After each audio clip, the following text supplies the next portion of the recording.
Vector সবাই বাগান করতেছি, তখন ওরা বাগান দেখে যেমন আমার বন্ধু বান্ধব একটু শখ লাগলো। আচ্ছা ওরা করতে পারে তা আমি কেন পারি না। আচ্ছা ওই আমি শুরু করলাম। আর যে সময় কোনো কিছু আমি একটু ডিফিকাল্টি ফেস করি, তখন আজম ভাইয়ের কাছে আমি অ্যাডভাইস নিই যে কীভাবে কী করা যায়। উনি সবসময় আমাদেরকে অ্যাডভাইস দেন, হেল্প করেন, ছেঁড়া টেরা সব কিছু দেন। তো আজম ভাই, তো আমি জানি যে আপনি দীর্ঘদিন ধরে বাগান করেন এবং এই যে তারাও কয়রা যে আপনারা বেক্টর এলাকাত আপনারা মোটামুটি একটা বাগান কেন্দ্রিক একটা নেটওয়ার্কিং আপনারা আছে। তো এই যে মানে তারা এখন আরেকজনের সহযোগিতা করে, এটা খালি পরামর্শ দিয়া না আপনারা লজিস্টিক সাপোর্ট যেমন বীজ দেওয়া বা আপনি ফিজিক্যালি তারা কিরকম হেল্প করেন? খালি পরামর্শ নয়, আমি তো যেমন বীজগুলোরও আমি দিই বা সেরাও করি, তারাও আমার দিন বুঝলি। আমরা এখন আদান প্রদান এখানে হয়। এই তো দুর্গা আমরা 8-10 বছর ধরে আমরা সবই আমরা করলাম, ইনশাল্লাহ আমরা সবই ভালো। এই বছর যেটা আছে একটা এক্সপিরিয়েন্স আমার নতুন একটা হয়েছে। দুর্গা 15-16 বছর ধরে আমি গার্ডেন করা থাকি। এই যে দেশ থেকে যেমন আমরা হাইব্রিড যে বীজগুলো আনি, এই বীজটাকে যে কদু ধরে আর কদু থাকি যে আমি বিসি করি, একটা থাকি দেখা যায় কদু একটু কম আসে।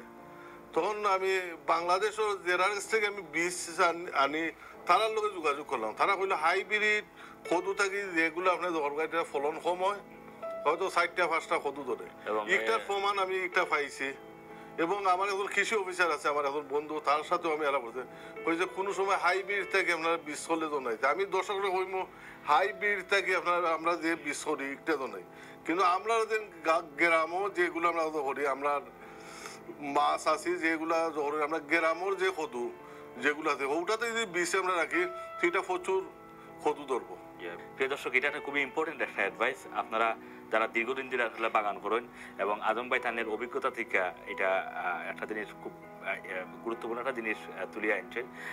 সাধারণত এইবার যারা আমরা বাগান করতে গিয়া অনেকেই নতুন বাগান করলে গত 2 বছর বা 1 বছর বা এইবার প্রথম বাগান করছেন, অনেকের কিন্তু একটা ফ্রাস্ট্রেশন আছে যে তারা যে পরিমাণ লাউ বা ফসল আশা করেন এই পরিমাণ তারা হয় না। তো আসলে যে জিনিসটা যদি হাইব্রিড লাউ বা হাইব্রিড ফসল থেকে যদি আপনি বীজটা রাখেন, তাহলে পরবর্তী বছর কিন্তু আসলে ফলন এটা আসলে ওইভাবে আপনি পাইতে না।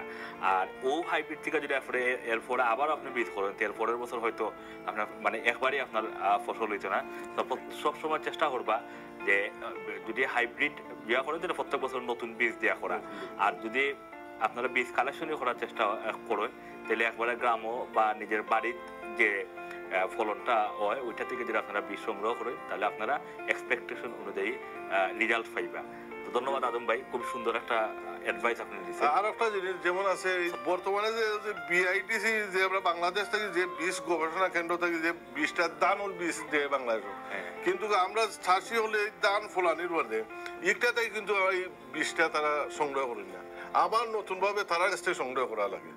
একটাও একটা প্রমাণ মানে হাইব্রিড বীজ এটা কিন্তু আসলে যারা বাংলাদেশ ধান গবেষণা কেন্দ্র থেকে যারা বা সরকার যেভাবে দেয় হাইব্রিড বীজগুলা, এটা কিন্তু তারাই কিন্তু সবসময় পরামর্শ দেন যে এটা যাতে আপনারা বীজ হিসেবে কালেকশন না মানে কালেকশন বা প্রিজার্ভ না করেন, প্রত্যেক বছর নতুন বীজ আনার লাগে পরামর্শ তারা দেন।